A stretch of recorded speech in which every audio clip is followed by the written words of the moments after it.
Bab siwak. Dengan sanadnya Imam Abu Dawud meriwayatkan daripada Abi Hurairah, dia memarfu'kan hadis ini. Sabda Nabi SAW, kalau tidak kerana aku takut akan menyusahkan orang-orang mukmin, nescaya aku menyuruh mereka mentakhirkan Isya dan berus gigi ketika setiap sembahyang, sebelum setiap sembahyang atau ketika setiap sembahyang. Dengan sanadnya Imam Abu Dawud meriwayatkan daripada Zaid bin Khalid Al-Juhani, katanya saya mendengar Rasulullah SAW bersabda, kalau tidak kerana saya takut akan menyusahkan umat saya, nescaya saya menyuruh mereka bersiwak ataupun berus gigi inda kulli salatin, ketika setiap sembahyang. Abu Salamah berkata, saya melihat Zaid duduk dalam masjid dalam keadaan siwak berada di telinganya, yaitu di tempat pen, di telinga penulis. Fakullama qama ila shalah istaka, setiap kali dia bangkit ataupun dia berdiri untuk sembahyang, dia berus gigi. Dengan sanadnya Imam Abu Dawud meriwayatkan daripada Abdullah bin Umar, katanya riwayat daripada Muhammad bin Yahya bin Habban daripada Abdullah bin Umar, katanya, yakni kata Muhammad bin Yahya bin Habban, saya berkata, ara'aita tawaddu'ah ibni Umar likulli salah, apa katamu tentang berwuduknya Ibnu Umar untuk setiap kali sembahyang, sama ada dia dalam keadaan suci ataupun tidak suci? Kenapakah begitu? Kenapakah itu? Faqala, maka kata Abdullah bin Umar, Asma binti Zaid bin Al-Khattab menceritakan kepadaku bahwa Abdullah bin Hanzalah bin Abi Amir menceritakan kepadanya bahwa Rasulullah SAW diperintahkan berwuduk untuk setiap sembahyang, sama ada beliau dalam keadaan suci ataupun tidak suci. Bila keadaan itu menyusahkannya, umira bis siwak, baginda diperintah supaya berus gigi untuk setiap kali sembahyang. Fakana Ibnu Umar yara anna bi quwwatan, Ibnu Umar berasa dia ada kekuatan, ada kemampuan. Fakana la yada'ul wudu' li kulli salah, maka dia tidak meninggalkan wudu untuk setiap kali sembahyang. Abu Daud berkata, Ibrahim bin Sa'ad meriwayatkannya daripada Muhammad bin Ishaq, katanya Ubaidullah bin Abdillah. Bagaimana berus gigi, yani bagaimana seseorang itu berus gigi? Dengan sanadnya Imam Abu Dawud meriwayatkan daripada Abi Burdah daripada ayahnya, yakni Abu Musa Al-Asy'ari, kata Musaddad, kata Abu Musa, ataina Rasulullah SAW, kami datang kepada Rasulullah SAW untuk meminta kenderaan dari baginda. Fara'aituhu yastaku ala lisanihi, saya melihat dia sedang memberus, yastaku sedang menggosok ataupun berus gigi di atas lidahnya. Dia sedang memberus lidah, yastaku ala lisan. Qala Abu Dawud berkata, Sulaiman berkata, qala, dia berkata, yakni dia itu maksudnya Abu Musa Al-Asy'ari, saya masuk menemui Nabi SAW ketika baginda sedang berus gigi, wa qad wada'a as-siwak, ketika itu baginda sedang meletakkan berus gigi itu di hujung lidahnya, sambil baginda berkata ataupun begitu, yakni maksudnya yatahawwa, semacam dia akan muntah, macam dia nak muntah. Abu Dawud berkata, kata Musaddad, kana hadithan tawilan, itu adalah hadis yang panjang, ikhtasartuhu, saya ringkaskannya. Bab tentang tentang orang yang berus gigi dengan menggunakan berus orang lain, dengan sanadnya Imam Abu Dawud meriwayatkan daripada Aisyah, katanya Rasulullah SAW berus gigi. Pada ketika itu dekat baginda ada dua orang lelaki salah seorang daripadanya lebih tua ataupun lebih besar daripada yang seorang lagi, maka Nabi SAW diberikan wahyu. Maka diberikan wahyu kepada Nabi SAW tentang kelebihan berus gigi itu. An-kabir, supaya an-kabir, berikan kepada yang lebih tua. A'tis siwak akbarahuma, maksudnya berikan berus gigi itu kepada yang lebih tua. Qala Ahmad bin Hazm berkata, Abu Sa'id yaitu Ibnul A'rabi berkata kepada kami, hadis ini adalah di antara yang tafarrud. Hadis ini merupakan tafarrud ahli Madinah dalam meriwayatkannya, yakni hanya ahli Madinah sahaja yang mengemukakannya. Bab ghusl siwak, bab membasuh berus gigi.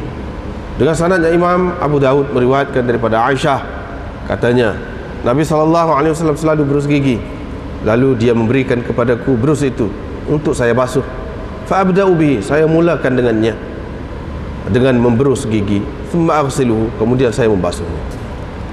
Wa adfa'uhu ilaih, dan memberikan kepadanya. Babus siwak minal fitrah. Habis kat tu. Tengok semula. Baru ni lebih kurangnya sudah sebut dah berkenaan dengan siwak tu. Sudah sebut dah.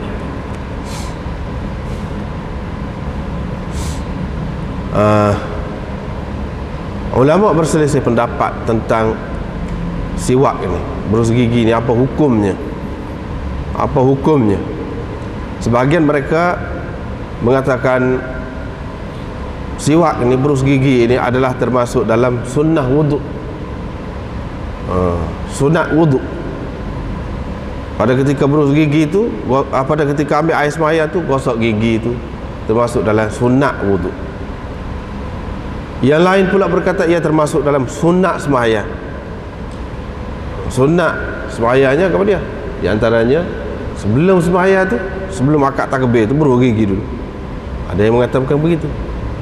Ada pula yang lain mengatakan berus gigi itu termasuk dalam sunnatid din, sunnah agama, sunat agama, sunat dalam agama.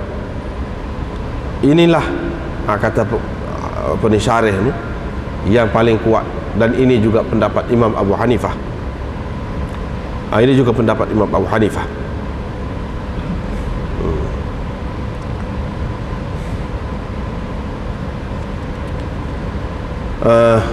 Sunat, setengah ulama mengatakan tidak sampai ke peringkat sunat, istihbab, elok ataupun molek lah, molek. Kalau kita gosok gigi, molek bawah sikit pada sunat itu.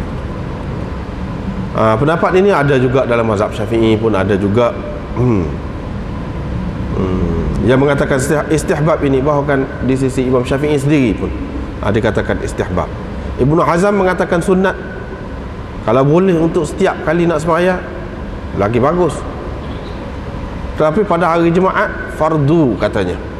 Ibnu Hazm kata fardun lazimun, satu fardu yang mesti, tak boleh tak buat, kalau tak buat dosa. Ini kata Ibnu Hazm, Zahiri dia, mazhab Zahiri. Abu Hamid Al-Isfiraini dan Al-Mawardi menukilkan daripada ahli zahir wujubahu, tentang kewajiban berus gigi ini. Berus gigi ini wajib mengikut mereka. Bahkan mengikut Ishaq bin Rahawai ada dinukilkan daripadanya, berus gigi ini wajib. Kalau tinggal sebelum semaya tu batal semaya. Sampai begitu sekali. Tetapi Imam Nawawi mengatakan ini tidak sahih, dinukilkan daripada Ishaq bin Rahawai, ini tidak sahih. Tidak sahih. Sekurang-kurangnya bulu gigi ni, kalau tak ada bulu gigi, gosok dengan jari sudah memadai dah. Gosok dengan jari sudah memadai dah.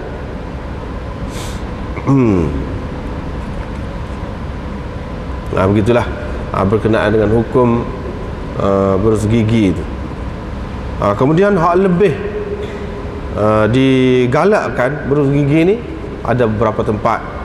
Pada ketika nak tidur, bangun daripada tidur, lepas makan, pada ketika gigi nampak kuning, pada ketika berubah bau mulut dan sebagainya, itu semua tu termasuk dalam sunat belaka tu. Lebih digalakkan lagi berus gigi tu pada ketika tadi. Walaupun pada ketika lain elok juga berus gigi tu, tapi pada ketika tadi lebih dikuatkan lagi, lebih digalakkan lagi. Banyaklah kelebihan berus gigi tu, sangat banyaklah. Sampai ulama bilang sampai 70 kelebihan dia. 70 kelebihan keistimewaan berus gigi ni. Di antara yang disebutkan ialah ia menajamkan fikiran. Orang yang selalu berus gigi, fikiran dia tajam. Itu di antara. Berus gigi menyebabkan fasih lidah. Fasih lidah.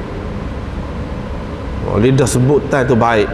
Kalau diajarkan selalu berus gigi daripada kecil lagi. Berus gigi juga agak dia lagi selain daripada lancar, dia ada dari segi kesihatan lah, banyak mengeluarkan kohok. Sebab itulah Nabi SAW bila berus gigi dia bunyi tu, bunyi dia nak keluar kohok. Bila keluar kohok tu dia jadi lega rasa dada tu. Lega dada. Ada banyaklah yang seumpama itu. Kalau kita tengok tak berus gigi, terutamanya makan, lepas makan ke apa tu, lama-lama dia jadi rosak lah gigi, gusi ke apa tu, rosak. Sebab itulah digalakkan berus gigi ni. Sehingga ada dalam hadis disebutkan as-siwaku madharatul lil fam wa bardatul lir rabb. Berus gigi itu menyucikan mulut, wa bardatul lir rabb, dan membuatkan Allah redha kepada seseorang itu, membuatkan Allah SWT redha, berkenan. Makna redha tu makna dia kenal, suka kepada seseorang itu. Begitulah makna kelebihan berus gigi ni. Riwayat ini yang mula-mula ni Imam Abu Daud mengambilnya daripada Qutaibah bin Sa'id, orang besar. Dia mengambilnya daripada Sufyan bin Uyainah, orang besar juga. An Abi Zinad anil A'raj an Abi Hurairah. Daripada situ Imam Bukhari mengatakan sanad yang paling sahih ialah an Abi Zinad anil A'raj an Abi Hurairah. Kalau di bawah dia tu molek macam ni, Qutaibah bin Sa'id dan Sufyan, ni semua ni perawi Bukhari Muslim lah. Kalau bawah ni molek, hak atas tu tak kira dah lah, maknanya tinggi benar lah sanad itu.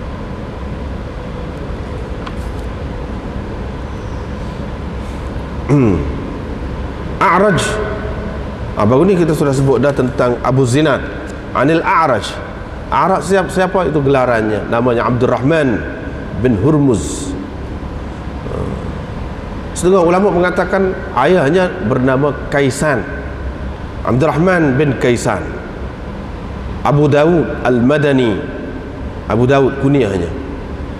A'raj itu pasal dia, apa dia kita kata, Kelantan kata kecok. A'raj, tempang. Jalan dia tu tempang, tapi dia alim besar, thiqah, sabtun, alim. Seorang yang thiqah, sabt, teguh, alim. Ketiga, tiga tu pakat dibagi tu. Ta'dil, lafaz ta'dil yang dibagi kepada dia tu tiga, tinggi. Daripada Abi Hurairah, yarfa'uhu, dia memarfu'kan hadis ini. Apa makna marfu'kan? Apabila dalam hadis kita jumpa lagu ni yarfa'uhu atau rafa'ahu, maksudnya hadis itu adalah hadis yang sampai kepada Nabi SAW. Hak selepas dia tu kalau kita jumpa, cuba tengok sini, qala tu bukan kata Abu Hurairah, qala tu Nabi SAW kata. Itu makna yarfa'uhu. Mana Abu Hurairah mengangkatkan hadis ini kepada yarfa'uhu, mengangkat hadis ini maksudnya ilan Nabi SAW, kepada Nabi SAW. Ini orang panggil di antara lafaz rafa', lafaz yang menunjukkan bahawa hadis ini sampai kepada Nabi SAW, bukan terhenti setakat sahabat saja, bukan berhenti setakat sahabat saja. Kalau berhenti kepada sahabat tu akan panggil hadis mauquf. Hadis mauquf. Ini tidak mauquf. Sebab apa? Dia tak kata an Abi Hurairah an Rasulillah atau qala Rasulullah sallallahu alaihi wasallam. Dia tak kata lagu tu. Dia kata yarfa'uhu saja. Tak apa, serupa dengan tu juga, serupa. Dari segi nilainya serupa. Nabi SAW bersabda, laula an asyqa ala al-mu'minin, kalau tidak kerana aku takut akan menyusahkan, akan menyukarkan, akan memberatkan, akan memayahkan orang-orang mukminin, nescaya atau tentulah aku suruh mereka, aku perintahkan mereka supaya mentakhirkan isyak, sembahyang isyak lewat, wabis siwak, dan tentu aku suruh mereka supaya berus gigi inda kulli salah, ketika setiap kali nak sembahyang. Ketika setiap kali nak sembahyang. Itu hak Nabi SAW sabdakan. Kalau tidak kerana takut, nescaya aku suruh. Suruh ni sebagai suruh wajib. Suruh ni maknanya aku suruh sebagai wajib. Kalau tak buat jadi berdosa. Tapi takut jadi susah, setiap kali nak sembahyang kena buru gigi, maka aku tidak suruh lagu tu lah. Cuma suruh pun sebagai suruh nadb, sunat, ataupun elok buat begitu. La amartum bi ta'khiril isya, nescaya aku suruh mereka mentakhirkan isya, jadi melewatkan isya. Hadis ini menunjukkan bahawa sembahyang isyak lewat sikit itu lebih afdal lagi daripada sembahyang di awal waktu.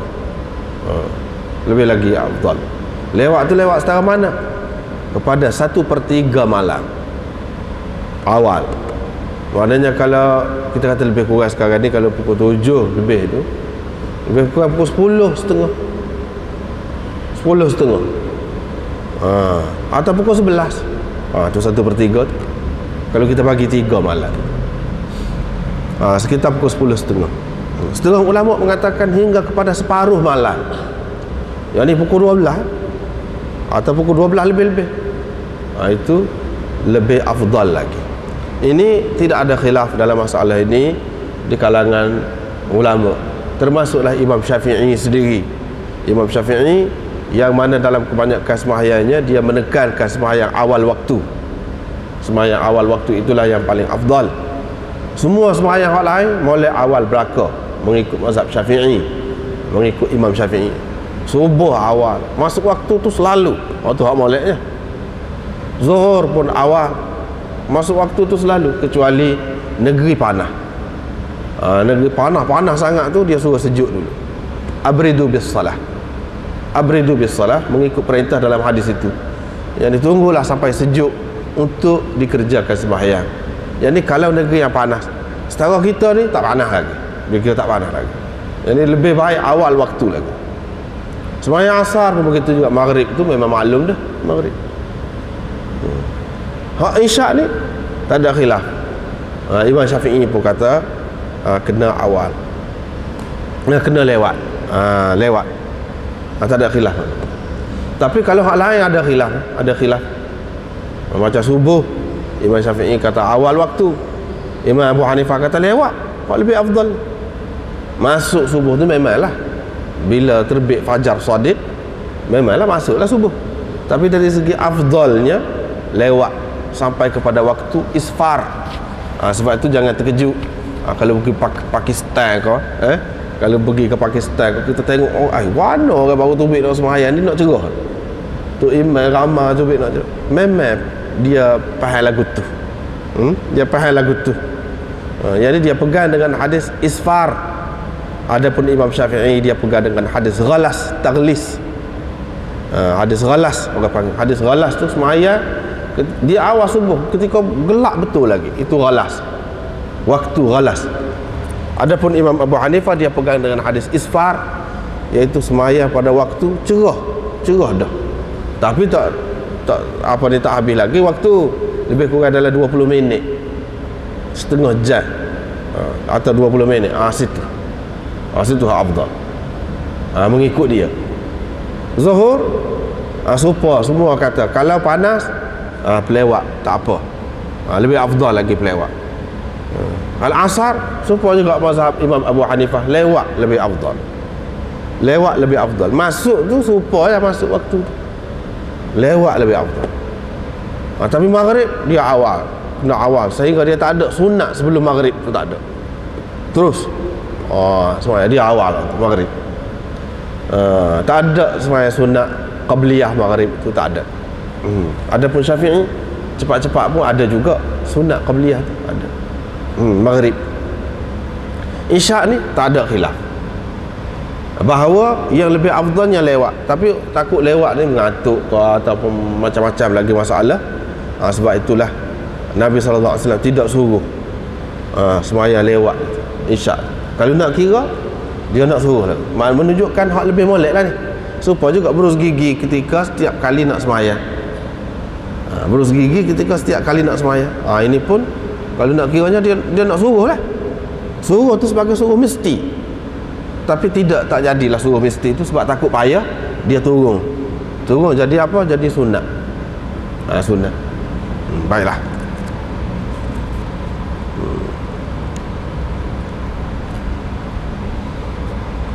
Tadi di awal tadi kita kata beza ulama ni, beza pendapat dalam masalah berus gigi ni. Adakah ia termasuk dalam sunat wudu, atau sunat solah semaya, atau sunat din, sunat agama? Sunat wudu maknanya sebelum wudu ke ataupun belah-belah ketika duduk berwudu tu, nak berkoma ketika tu. Sebab sama ada sebelum wudu ataupun ketika duduk ambil wudu tu, belah-belah duduk ambil wudu tu, ketika berkoma tu berus gigi ketika tu. Itu orang panggil sunat wudu. Sunat semaya sebelum dekat nak semaya. Itu dua pendapat. Bagi orang yang mengatakan sunat sugi ni atau berus gigi ni dia sunat semaya, di antara hadis yang menjadi pegangan mereka ialah hadis ni, wa bis siwak inda kulli salatin. Dan berus gigi ketika setiap kali semaya, ketika tiap-tiap kali nak semaya. Lebih kurang lah maksud dia ni. Jadi ketika tiap-tiap kali nak semaya, bukan ketika tiap-tiap kali nak ambil wudu, tak. Ketika tiap-tiap kali nak semaya. Inilah hadis ni yang ada pegang. Imam Abu Dawud buat tajuk babus siwak, bab berus gigi. Dia tidak royak berus gigi ketika nak ambil air semaya. Dia tidak kata babus siwak indal wudu, dia tak kata begitu. Atau babus siwak qubailas salah, dia tak kata juga. Bab berus gigi sebelum sedikit daripada semaya, dia tak kata. Dia buat tajuk ni babus siwak, berus gigi saja. Dia nak serah khilaf ni, dia tahu khilaf, dia serah khilaf ni kepada ulama lah. Tapi hak berus giginya ada ni. Ya dia sebut ni boleh katakan hak dekat nak semaya belaka. Artinya dia cenderung kepada pendapat itu. Sunat untuk semaya. Berus gigi ni sunat untuk semaya, sunat juga untuk wudu, dan sunat juga untuk semaya.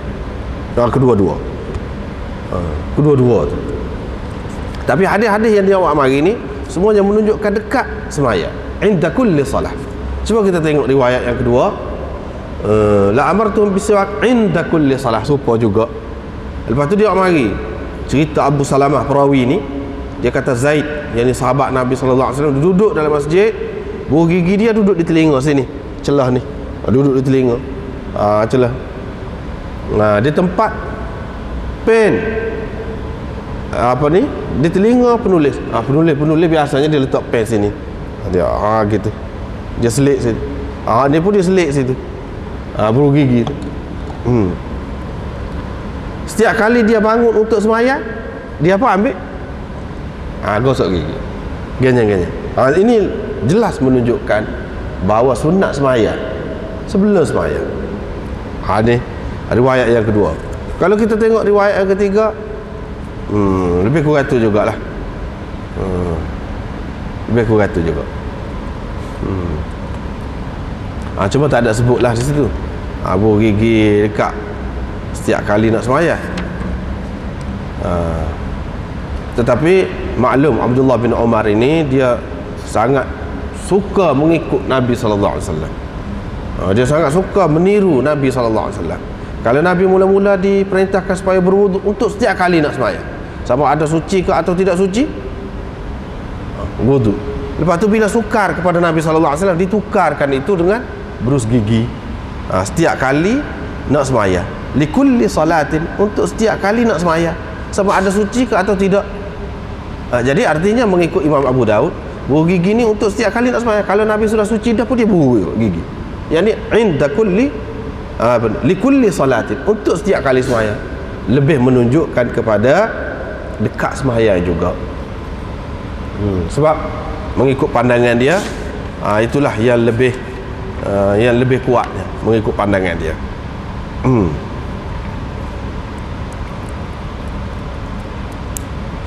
Di sini ada khilaf di antara ulama. Ada yang mengatakan seperti inilah sunat sembahyang, dekat sembahyang. Mana kalau dia tidak buat sebelum wuduk pun tak apa, buat situ dapat dah pahala. Yang lain pula mengatakan sunat wuduk ketika nak wuduk. Kalau dia tidak buat sebelum sembahyang pun tak apa dah. Gitu. Yang ketiga pula kata kalau buat sebelum wuduk molek, lepas tu dekat sembahyang pun buat juga, molek buat kedua-duanya. Ini pendapat yang ketiga. Tetapi Imam Abu Hanifah, dia beza ni. Syafi'i dengan Imam Abu Hanifah beza, banyak beza. Macam dalam masalah ni pun beza juga. Syafi'i kata sunat sebelum sembahyang tu ada, sebelum sembahyang tu ada. Imam Abu Hanifah kata tak ada. Sebelum sembahyang, dekat nak sembahyang betul tu tak ada, tidak sunat. Hak sunat ni dekat nak ambil wudu, pada ketika berwudu, situ dia kata. Hadis-hadis ni dia takwil.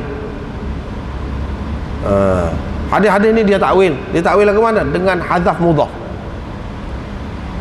Hadzaf mudhaf dia lagu mana? Habis siwak inda wudu'i kulli salatin. Dia tak gede lagu tu. Situ kulli tu dia jadi mudhafun ilaih, mudhafnya mahdzuf. Yani inda wudu'i kulli salatin, dia tak gede lagu tu. Hak tak ada ni, tak ada tak apa dia, tak apa tak ada. Inda kulli salatin maksudnya inda wudu'i kulli salatin, ketika setiap kali ambil wudu untuk nak sembahyang. Ketika tu Nabi sallallahu alaihi wasallam suruhnya. Macam mana dia boleh takdir apa ni wuduk situ sedangkan dalam hadis ni tak ada?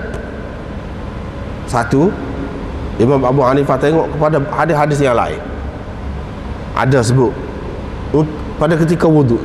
Satu. Yang kedua, dia tengok dari segi lugah inda kulli salah, tidak semesti makna qabla kulli salah atau qubaila kulli salah, tak mesti. Inda dia tidak memberi makna ma'iyah, tidak memberi makna sekali ataupun dekat betul. Kalau macam ambil air sembahyang lepas tu pergi sembahyang, sebelum tu pun inda lagi tu. Inda lagi. Bukan inda ni sama dengan qubaila, makna belum betul-betul belum sembahyang. Tidak mesti makna begitu. Inda sebab dia tidak memberi makna ma'iyah sekali, dia tidak memberi makna sekali.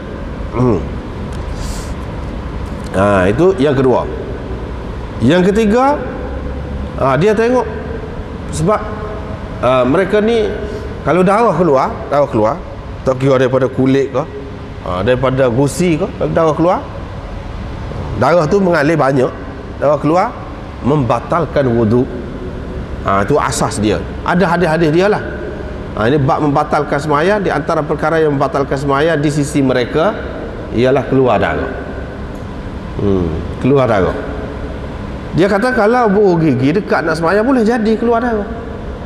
Kalau keluar darah sudah batal air sembahyang. Itu tidak sesuai. Itu tiga. Yang keempatnya apa ni? Tadi yang kita sebut as-siwak mathharatul lil fam, mardatul lirrabb. Berus gigi itu menyucikan mulut dan membawa keredaan Allah, perkenan Allah kepada kita. Berus gigi mathharatun makna suci, menyucikan. Bila orang suci, hak mana lebih semaya ni suci kau? Orang panggil suci kau? Kau ambil air semaya tu orang panggil suci. Hak lebih sesuainya berus gigi ni ketika wuduk tu kau ketika semaya. Ketika semaya tu nak cuci benar tu dalam keadaan bersih dah. Hak jenis untuk membersihkan mulut ni gonyah betul tu baru bersih. Kalau gonyah sikit-sikit tak bersih. Hak sesuainya pada ketika ambil air semaya, bukan pada ketika nak semaya. Itu dalil dia tu, alasan dia.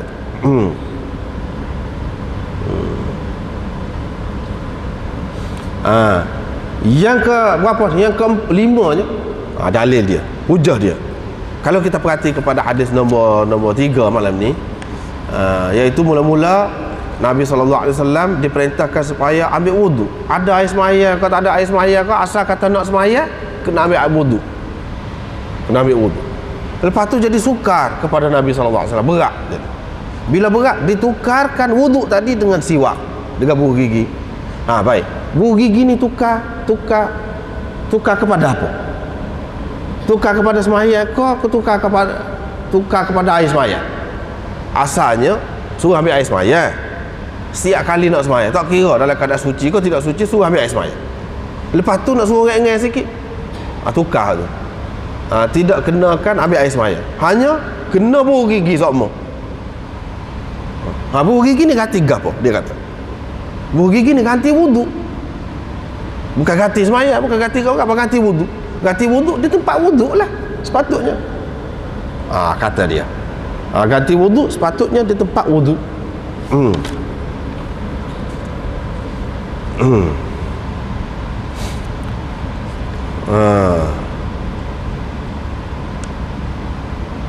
Lepas tu tu dalil yang kelima. Anda sebut selalu, semua ni ada dalam kitab ni, dalil yang keenamnya, kalau kita tengok Nabi SAW cuba buat mari satu dalil. Nabi SAW sendiri tak usah banyak lah, sekali kau buat mari, buat mari dia sendiri buat. Sebelum semaya tu cabut buah gigi gosok. Ada ke? Tak payah banyak, hak sahih.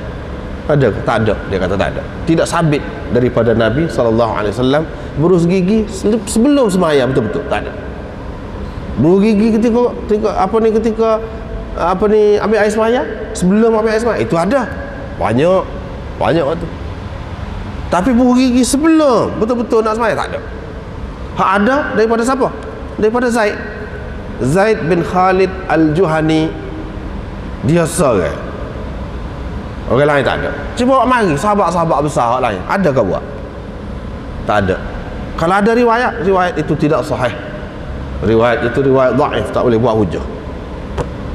Tak ada. Nabi SAW tidak pernah buat. Ini menunjukkan kalaulah ia sunat semaya, semestinya Nabi SAW buat sebelum semaya. Dan orang yang buat sebelum semaya pun dia tidak gonyoh, juru benar, ambil syarat ya, ambil nama gonyoh, nak suruh boleh sunnah saat ni tu kereh sikit gitu je. Kalau kita kata gonyoh juru benar cara nak menyuci gigi tu, makan masa juga, bukan tempat dia tu. Orang nak takbir dah ni, bukan tempat dia. Ini hak lebih sesuainya pada ketika wudu atau sebelum wudu, dekat wudu, bukan sebelum semaya. Tak ada dalil satu pun sabit, hak sabit tak ada. Nabi SAW pernah buat. Cuma orang-orang duduk kata tu dia ambil daripada sini, inda kulli salah. Lepas tu ambil daripada Zaid bin Khalid Al-Juhani. Bagi anda hak lebih kuat dalam masalah ni ialah mazhab Hanafi. Hak lebih kuat dalam masalah ni ialah mazhab Hanafi. Sebab cara kita nak pegang lagu mana? Kalau ramai sahabat tak buat, seorang je buat, tak saya ikut lah waktu tu. Kalau ikut salah? Tak salah. Tak salah kalau ikut tu. Tidak kata jadi sesat, tidak. Cumanya mana lebih baik cuma kita fikir sendirilah. Kalau dah ada kelebihan segoti, apa seramai-ramai orang lain tak buat. Kita kena tengok orang lebih ramai buat. Banyaklah yang seumpama itu. Kita jangan ikut orang seorang, ikut orang ramai. Itu caranya. Dan ikut orang ramai ni menjadi kaedah ulama juga, terutama Imam Ahmad. Dia kata kalau khilaf, kita kena tengok sahabat pakar hak mana hak ramai. Hak tu mazhab dia. Imam Ahmad akan pilih hak tu. Ini kaedah dalam mazhab dia. Dia pilih hak sahabat orang ramai. Apatah lagi kalau sahabat seorang, tak boleh. Sahabat minum darah bekas Nabi SAW, kita nak ikut? Tak boleh. Abu Bakar sayang kepada Nabi SAW, tapi dia tak pernah. Sayyidina Umar tak pernah minum darah. Ada minum air kecil Nabi SAW sebelum pada ni kita sudah jumpa tu. Tapi adakah sahabat-sahabat besar isteri-isteri dia minum air kecil dia? Tak ada. Jangan diikut lah hak tu. Jangan diikut. Hak tu apa macam mana dia buat? Ini orang panggil dalam istilah, kalau dalam istilah tasawuf dia panggil maghlubul hal. Maghlubul hal. Orang yang keadaannya tidak dapat dia kawal, dia tidak dapat menguasai dirinya. Kerana emosi dia mengatasi fikiran dia. Kurang waras lah kalau kita kata. Tapi kasar lah bunyi sikit. Kurang waras. Kalau nak kira emosi dia mengatasi fikiran dia, itulah hakikatnya. Emosi dia mengatasi fikiran dia. Ada sudah sebut dah sebelum pada ni, tak boleh ikut lagu tu. Anak jatuh dalam sungai, ya si ibu ni kadang-kadang terlalu kasih sangat, dia terjun. Dia tak ingat dia ni tak pandai benda. Kalau lagu tu bukan seorang mati, dua orang. Sepatutnya dia kena bertindak dengan waras. Dia biar khabar, jangan dikuasai oleh perasaan emosi dia. Dia kena panggil orang, ataupun dia kena fikir capok tali kalau ada tali. Itu waras. Saya lagu tu capok tali, jangan terjun lagu tu. Ni dia terjun. Seolah-olahnya begitulah. Dia tak ingat dia tu tak pandai. Buat tak kasih sangat kepada anak tu, dia tak khabar ke diri dia. Ada pun sahabat-sahabat yang tinggi-tinggi ni, dia hak khabar ke diri hak tu hak lebihnya. Kalau orang tasawuf pun dia kata ahlil fana, dia tak tinggi lagi makam dia tu. Hak tingginya ahlul baqa. Ahlul baqa tu dia khabar ke diri dia. Hak tu hak tinggi je. Hak tu hak tinggi. Sebab tu dalam istilah orang tasawuf pun, kalau dia nak puji orang tu, al-baqi billah. Baqi tu makna isyarat kepada capai makam baqa lah tu. Makam baqa tu dia khabar diri dia. Dia kasih nampak supaya biasa je. Buat kerja boleh, kecek berkira dengan orang ni. Supaya orang ramai-ramai, tapi hati dia tidak lupa kepada Allah Subhanahu Wa Taala, sedetik pun tak lupa. Tu maknanya. Makam baqa. Makam fana ni dia tak khabar tepuh kosi orang. Tepuh orang tak khabar, tak nampak. Dia nampak Allah Subhanahu Wa Taala saja. Tak sih orang dia pun kata tak tinggi, tu orang tasawuf pun kata tak tinggi lagu tu. Tak sih buat sementara molek tak apalah kata dia, pasal dia dah. Dia mabuk dulu. Dia kata. Tapi dia tak sih berpanjangan lagu tu, tak sih.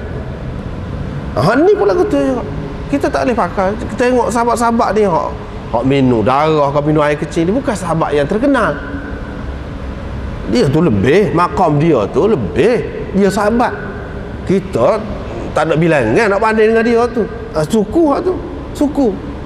Tapi dia di kalangan sahabat tu bukan terkenal sebagai seorang alim, seorang faqih, seorang mujtahid, tidak. Biasa, orang biasa. Satu pun hadis tak ada riwayat daripada dia. Orang tak ada riwayat. Kita beza tu, jangan kita pakai hak lagu tu. Itu kaedahnya, caranya. Banyaklah kita akan jumpa hak macam tu akan datang insya-Allah. Apabila sampai kita akan royak lah. Ni seorang dia, orang lain tak pakai. Supaya juga asal ni Zaid bin Khalid Al-Juhani, dia seorang saja, orang lain tak buat lagu tu.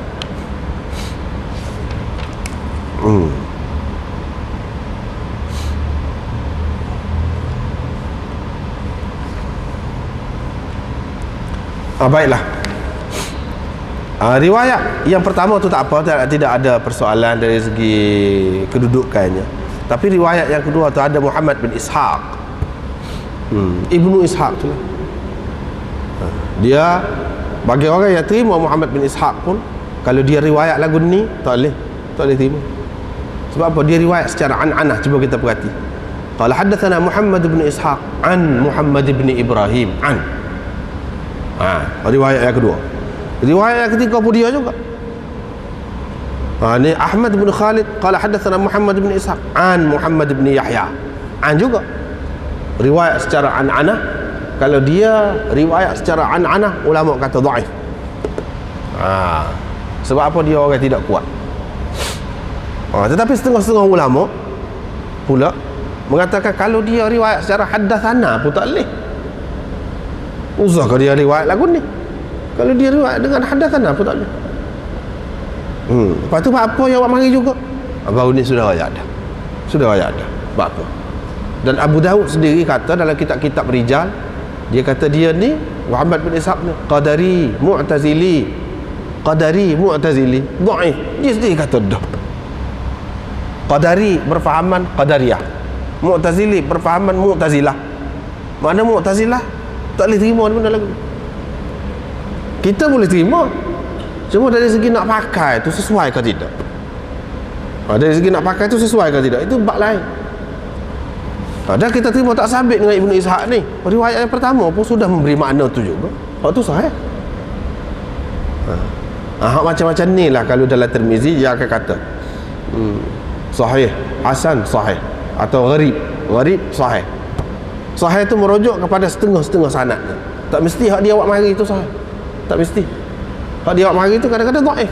Dia tak sebut dah hak sahih. Dia hanya isyarat saja. Macam di sini benda yang sama, riwayat yang pertama ni sudah ada. Dah hak ni orang molek-molek belaka. Mana sabit dah untuk menyabitkan sebelum semaya tu, bagi orang yang mengatakan sebelum semaya ni ada sunat buru gigi, padan dengan pertama, padan dah. Hak yang kedua tak ada, yang ketiga tak ada, tak apa. Dah kalau nak cari riwayat-riwayat yang sahih terlalu banyak dalam bab ni. Hak tak ada Muhammad bin Ishaq. Imam Abu Dawud mari ada maksud dia sendiri. Ada maksud dia sendiri seperti yang anda sudah sebut dah baru ni.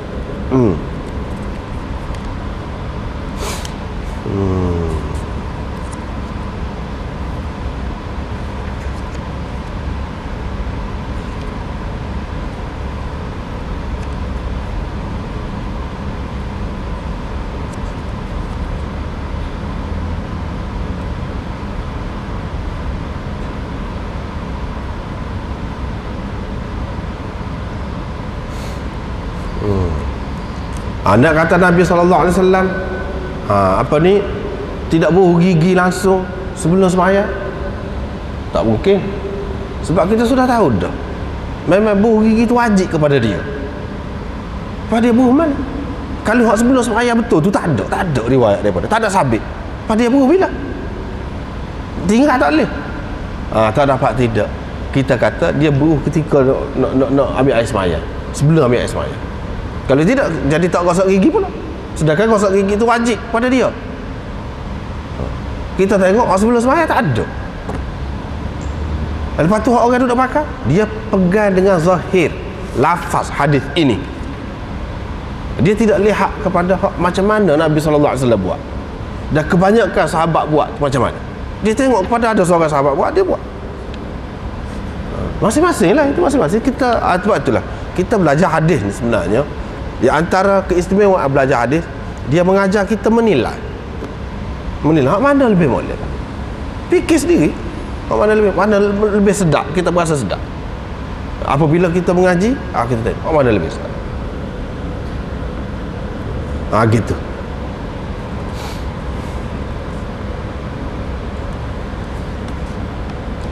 Sebab dia kata di sini inda wa ulima anna hadha yuaddi alwajib alladhi wa yakfi anhu fa inna lafza in inda la yadullu ala almuqaranah. Lafaz inda ini tidak menunjukkan muqaranah sekali, tidak menunjukkan muqaranah. Kita terima tu inda tu, kita terima. Tapi berapa banyak riwayat-riwayat yang lain, riwayat-riwayat yang lain yang menyebutkan, cuba kita tengok ni, yang menyebutkan pada ketika wuduk dengan jelas ini. Di antaranya yang diriwayatkan oleh Ibnu Khuzaimah dalam sahihnya dan Hakim dalam Mustadraknya, yang mengatakan sahihul isnad. Imam Bukhari pada sebutkan secara ta'liq dalam kitab Shaum daripada Abi Hurairah radhiyallahu anhu anna Rasulullah sallallahu alaihi wasallam qala laula an ashqa ala ummati la amartuhum bis-siwak 'inda kulli wudu. Ada. Kalau aku tidak takut akan menyusahkan umatku, nescaya aku menyuruh mereka berus gigi pada ketika setiap kali berwudu. Ada. Lafaznya sama. Awal dia tu sama, hujung dia yang tidak sama. Hujung dia tidak sama. Inda kulli wudu, pada setiap kali wudu. Begitu juga riwayat Imam Ahmad dan lain-lain. Laula an ashqa ala ummati la amartuhum bis-siwak 'inda kulli tuhur. Inda kulli tuhur. Serupa juga pada ketika setiap kali bersuci. Ketika tu ada. Bila ada, tidak bermakna kita meninggalkan beramal dengan hadis apabila kita tak pakai hak ni. Sebab hak ni tak terang ni. Hak ni tak terang. Inda kulli salah, inda kulli salah ada kemungkinan dengan makna lain. Tidak mesti memberi makna muqaranah. Tidak semesti sebelum betul sembahyang tu, tidak. Lepas tu ada juga hadis yang menyebutkan sebelum wuduk tu. Ada juga. Kita tengok sahabat tak ada buat sebelum sembahyang.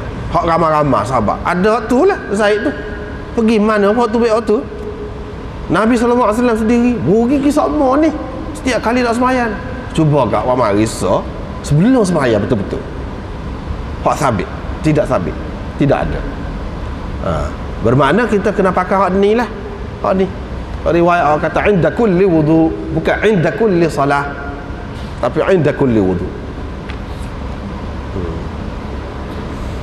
Boleh jadi perawi tengok kepada Zaid bin Khalid Al-Juhani itu sama-sama nak sembahyang, dia ambil gosok gigi.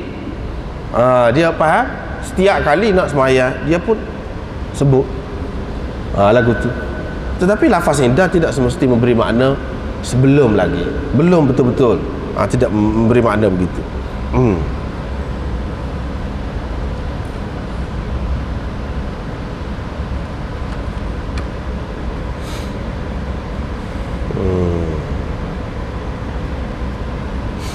Adapun riwayat, ada riwayat yang dikemukakan oleh Baihaqi daripada Tariq Ibnu Ishaq juga.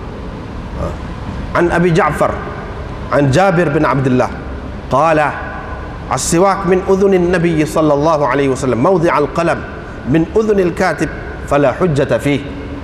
Ada dalam hadis yang dikemukakan oleh Baihaqi, Nabi sallallahu alaihi wasallam ni kayu sugi tu ada sama di telinga dia, serupa dengan Zaid bin Khalid buat, ada sama kayu sugi. Seperti mana pen penulis ada di telinga dia tu. Lagu tu dalam hadis tu bunyinya. Ini riwayat Ibnu Ishaq juga. Daripada Abi Ja'far. Abi Ja'far tu siapa? Muhammad Al-Baqir. Imam Syiah lah. Syiah percaya imam. Imam yang kelima. Baihaqi sendiri kata. Baihaqi sendiri kata dhaif hadis. Dia sendiri kata. Dia awak kemuka kan, dia awak mari, tapi dia kata dhaif. Sebab apa dia kata? Baihaqi kata, lam yarwihi an Sufyan illa Yahya bin Al-Yaman. Tidak ada yang meriwayatkan daripada Sufyan hadis ini selain daripada Yahya bin Al-Yaman. Yahya bin Al-Yaman seorang aja. Pak Yahya bin Al-Yaman tu orang dhaif. Laisa bil qawi indahu. Tidak kuat di sisi ulama hadis. Tak boleh jadi dalil. Sebab itu anda kata dah, hak sahih, hak sabit tak ada. Ada hak dhaif sana ni. Tak boleh pakai, tak boleh buat hujah. Tak boleh buat hujah. Nak kita mengatakan sunat, tu besar tu sunat, tak boleh. Begitu juga apa yang dikemukakan oleh Khatib Baghdadi, satu riwayat daripada Yahya bin Thabit an Malik an Abi Zinad an Al-A'raj an Abi Hurairah, iaitu sahabat-sahabat Nabi SAW bergigi duduk atas telinga, bergigi duduk atas telinga, di atas telinga. Ni pun tidak sahih. Kalau kita terima gigi duduk atas telinga, dalam hadis tu tak ada ayat sebelum sembahyang dia gosok gigi, duduk atas telinga saja. Kalau kita terima sahih, tak jelas. Dia kata duduk atas telinga, boleh jadi ketika dia berjalan biasa. Sini tak ada ayat setiap kali nak sembahyang mereka bubuh gigi. Tak ada. Tak ada. Lepas tu banyak lagi kalau kita tengok dari sudut yang lain. Nabi SAW marah kalau orang ludah kepada kiblat tu, menghadap kiblat tu. Kalau orang kohok ke, dia tidak suka. Kalau orang ludah ada kohok, dia apa ni, cocok dengan kayu kabuan, dia suruh kafarah, dia tu suruh tudung dengan tanah. Ni kalau masjid zaman itulah, masjid pakai tanah pasir gitu ya, ludah kaki, lepas tu kamu lah. Nak biarkan begitu tak boleh. Apa kalau bubuh gigi? Kalau bubuh gigi sebelum tu, ada kata orang Hanafi lah, kalau bubuh gigi sebelum pada tu boleh jadi nak jeluak kau, ataupun ada sesuatu terlekat dalam mulut kau, kita berasa nak ludah mana? Kalau duduk sah yang pertama, dia tengah sembahyang tu payahlah. Kalau tubik tinggal pula takbiratul ihram, payah, banyak masalah. Kemudian kalau gigi tu, gigi orang yang molek boleh kira. Kalau gigi hak tak molek, menyebabkan lekat di gotu tu bau pula. Sedangkan Nabi SAW larang tak sewi bau. Kalau mulut bau pun tak sewi pergi dalam masjid. Sepatutnya dia kena cuci molek sebelum masuk, bukan kalau cuci dalam masjid tu. Ini pun kalau dilihat oleh orang-orang luar lah, kita tak jadi masalah, kita faham. Khilaf ni kita faham, tak ada masalah. Tapi kalau orang luar tengok, kita duduk buat lagu tu, setengah-setengah orang lah, orang kafir kau dia tu menjejekkan kita bubuh gigi pada ketika lain, kata dia ketika tu boleh jadi. Boleh jadi, bukan semua orang lah, kita tak apa, kita boleh faham. Tapi kalau orang yang tidak faham, dia akan kata gitu. Hak lebih baiknya dengan sebab tadilah, kita mengatakan bubuh gigi tu ketika berwudu, sebelum berwudu, itulah yang sebaik-baiknya. Ini kita duduk bahas ni bubuh gigi antara sebelum sembahyang dengan sebelum berwudu. Sedangkan Imam Abu Hanifah kata bubuh gigi itu sunnah agama, bukan sunnah sembahyang, bukan sunnah wudu saja, sunnah agama. Luah lagi, dia bagi luah lagi. Kau dah bangun tidur tu nak sembahyang kau, tidak semesti kita nak berwudu ke apa, tak mesti. Bubuh gigi juga kan sunnah juga tu. Apabila kita bau mulut bubah, kita bubuh gigi, tidak untuk sembahyang, tidak untuk habis sembahyang, tidak. Bubuh gigi juga. Begitu juga untuk maksud-maksud lain, bubuh gigi belaka. Kemudian di situ bubuh gigi itu untuk apa? Untuk sembahyang? Tidak. Ini bermakna bubuh gigi itu sunnatuddin, sunnah agama, sunnah agama. Dia bagi kau tu pula, sunnah agama. Termasuk dalam sunnah agama tu, sebelum wudu, sebelum sembahyang, ikutlah, khilaf pula lah waktu tu, sebab tadi. Tapi sunnah agama berlaku, sunnah agama. Baiklah.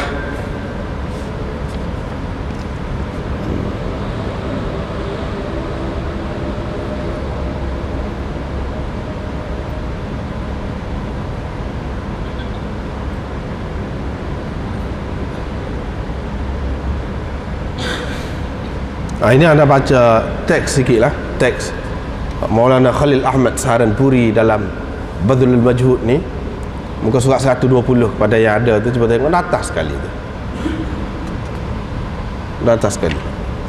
Wa yu'ayyidu dhalika anna halat as-salah halatul munajat ma'ar-rabb subhanahu wa ta'ala. Dia kata keadaan nak sembahyang tu adalah keadaan seseorang tu nak bermunajat, nak bercakap-cakap dengan Allah Subhanahu wa taala. Wa fi halatil munajat, pada ketika bermunajat itu Nabi sallallahu alaihi wasallam tidak suka tengok nukhamah, kohok duduk di sebelah kiblat masjid. Dan bila Nabi sallallahu alaihi wasallam pernah tengok gitu, dia rasa tak sedap hati, sehingga sahabat-sahabat nampak berubah muka dia bila dia tengok ada kohok dalam masjid. Nabi SAW sendiri cocok benda tu, hilangkan bekas kesan-kesan dia tu. Dia berkata sambil dia cocok tu, inna ahadakum idza qama fi salatihi fa innahu yunaji rabbahu aw inna rabbahu bainahu wa bainal qiblah.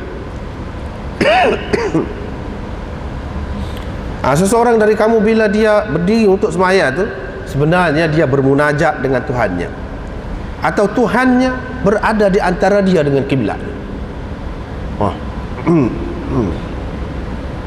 Nabi SAW tidak suka meludah dalam masjid, dan dia kata kafarah ataupun penghapus kesalahan meludah dalam masjid itu ialah kambuh.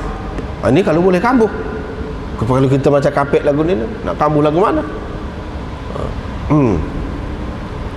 Fayastahilul aql al-ghairul masyub bil hawa ma'a hadhihi at-tashdidat an yanduba sallallahu alaihi wasallam ummatahu ila an yastaku 'inda iqamati as-salah. Bagi orang-orang yang fikiran dia tidak bercampur dengan hawa nafsu, kata dia, mustahil dapat terima dalam keadaan Nabi SAW tekankan, marah, tak suka benda-benda tadi. Dia akan menggalakkan pula umatnya berus gigi pada ketika dekat nak sembahyang. Dan buru-buru gigi itu pula watakunul aswikah al-mutalattikhah bil busat. Buru-buru gigi pula tu yang berlumuran dengan air liur. Wa bima azaluhu minan natni wal adha. Boleh jadi juga lekat di buah gigi tadi, kekotoran-kekotoran di gigi, di gigi dia, celah gigi dia lekat di situ. Lekat di situ. Lepas tu dia letak di celah telinga. Letak di situ. Pada hakikat di situ menghadap kiblat juga, menghadap kiblat. Dengan buah gigi tadi, buah gigi hak cemar. Molek kau kata dia. Fima bainahu wa bainal qiblah wa qad muni'u an aqalla wa ahwana min dhalik. Sedangkan mereka dilarang untuk buat hak lebih ringan lagi daripada tu. Hak lebih berat pula nak buat. Dia larang, lepas tu tak pernah sabar pula dia suruh orang buat pula. Fama huwa illa anna Rasulullah sallallahu alaihi wasallam arada biqawli as-siwak bis-siwak 'inda kulli salah ay 'inda wudu'iha. Itulah. Tak dapat tidak kita kena kata inda kulli salah tadi, inda kulli wudu, inda wudu'i kulli salah. Kita kena takwil begitu. Barulah sesuai semua. Kita kena takwil. Kalau tidak ya, tidak sesuai, jadi bercanggah banyak perkara. Baiklah. Akhir sekali Imam Abu Daud kata, qala Abu Daud, Ibrahim bin Sa'ad meriwayatkan hadis ini daripada Muhammad bin Ishaq. Dia kata Ubaidullah bin Abdullah. Kan ni hadis nombor 3 tadi. Abdullah bin Abdullah.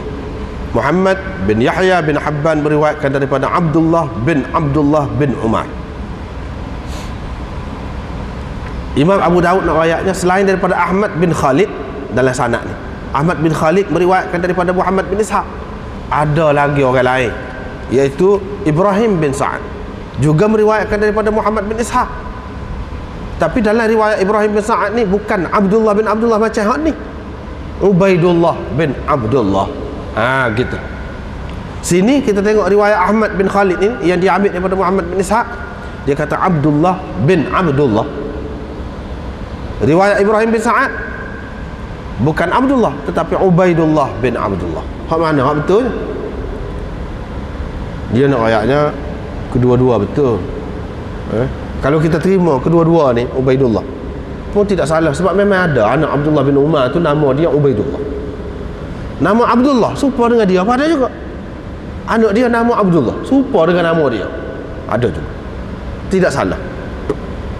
Dari segi riwayatnya kalau macam ni tidak salah. Boleh jadi perawi yang di atas sekali itu mengambil daripada kedua-duanya. Boleh jadi. Atau kalau keliru, kalau tersalah salah satu, tu halus benar lah. Kena tengok salah mengerti ke tidak.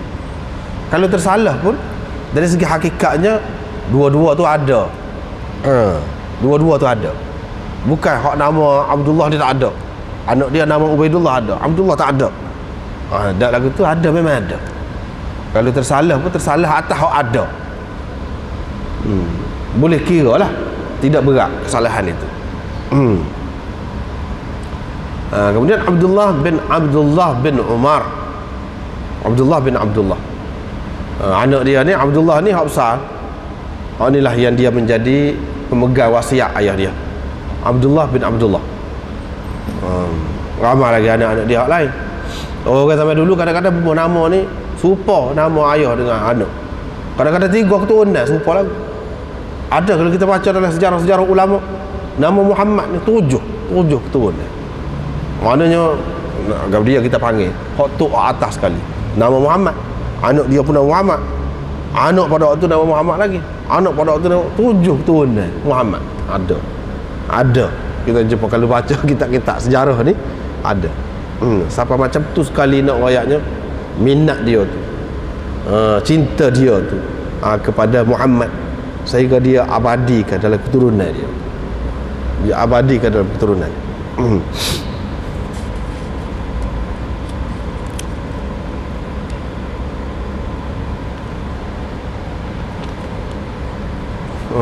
Lagu tu tidak salah.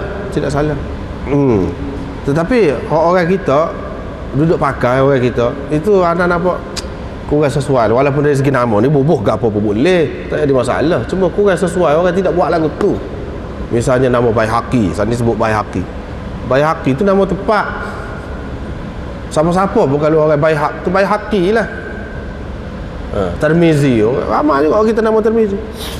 Tirmizi tu siapa-siapa pun orang Tirmiz tu nama tepat, nama negeri. Nama Tirmizi, nama dia sebenar Muhammad. Nama dia sebenar Bukhari tu Bukhara lah, nama negeri tu Bukhara. Setiap orang yang mari situ boleh kita panggil Bukhari ke dia, tidak salah. Nama dia Muhammad. Imam Bukhari nama Muhammad juga.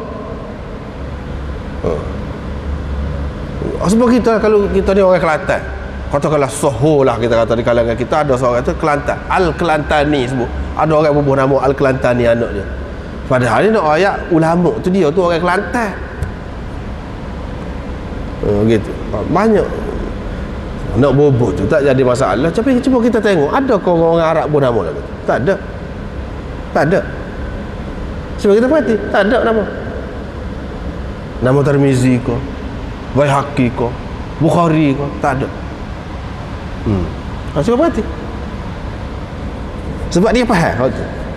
Suyuti tu nama Asyut tu satu bandar di Mesir. Nama dia Abdul Rahman. Ramai orang kita hak lagu tu tak ada. Cuba tengok luar negeri tak ada nama lagu tu. Cara kita guna tu kurang kena lah. Tapi nak bubuh boleh belaka, bubuh kau apa pun nama ni tanda je. Tapi cara tu kurang kena. Supaya juga orang kita bubuh Nur. Kalau Tino dia nak Nur macam Nur. Nur tu bahasa Arab muzakkar, bukan muannas. Itu banyak benda tidak sesuai. Amal orang kita dia keliru. Nur gini. Padahal Nur tu muzakkar. Sebab tu orang lelaki ada nama Muhammad Nur. Nur. Tu baru betul. Nur. Muhammad Nur tu lah. Support. Faham Tino tu Nur tu apa makna? Kalau Nur dalam bahasa Arab muzakkar belaka. Untuk jantan, bukan untuk perempuan, bukan untuk betina. Tengok, banyak kita lari saja sebut seling kan waktu tu. Tapi benda ni beranak semua. Kalau bubuh tak kena tu 2-3 kali tukar nama tak kena. 2-3 kali tukar nama tak kena lagi. Takut-takut jadi gitu. Macam ni tak ada apa. Nama serupa kita tu apa? Nama anak dengan ayah serupa. Tak apa, lagu tu biasa. Tidak salah.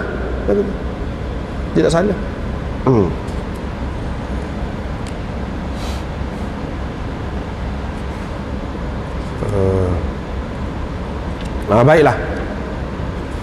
Seterusnya kita pergi pula. Ni tak ada. Tak apalah, sini lagi, kita duduk sini lagi. Ibnu Umar ini dia berasa dia mampu, maka dia setiap kali nak sembahyang dia ambil air sembahyang. Bila ambil air sembahyang dah maklum dah Nabi SAW dia ambil air sembahyang gosok gigi, maknanya gosok gigi juga lah. Ni hak dia buat. Ni hak masalah peribadi ya. Kalau orang nak buat lagu tu boleh, tapi tidak wajib, tidak jadi wajib. Imam Malik yang kuat ikut ni guru dalam mazhab Malik, guru hak atas sekali, Ibnu Umar, Abdullah bin Umar. Ni guru nombor 1. Imam Malik dia ambil juga daripada orang lain pun, tapi hak nombor satu Ibnu Umar, rujukan dia. Kalau dalam mazhab Syafi'i, hak nombor satu Ibnu Abbas, rujukan dia di kalangan sahabat. Kalau dalam mazhab Hanafi, hak nombor satu Abdullah Ibnu Mas'ud, hak tu hak nombor satu. Orang lain ambil juga, tapi dia banyak situ, rujuk situ. Tok guru dia kebanyakan ambil situ, ambil daripada Abdullah bin Mas'ud. Imam Ahmad, Abdullah bin Amr bin Al-As, Abdullah belakang. Ni Abdullah bin Umar. Imam Malik walaupun dia ikut Ibnu Umar ni banyak, tapi dalam masalah ni dia tak ikut.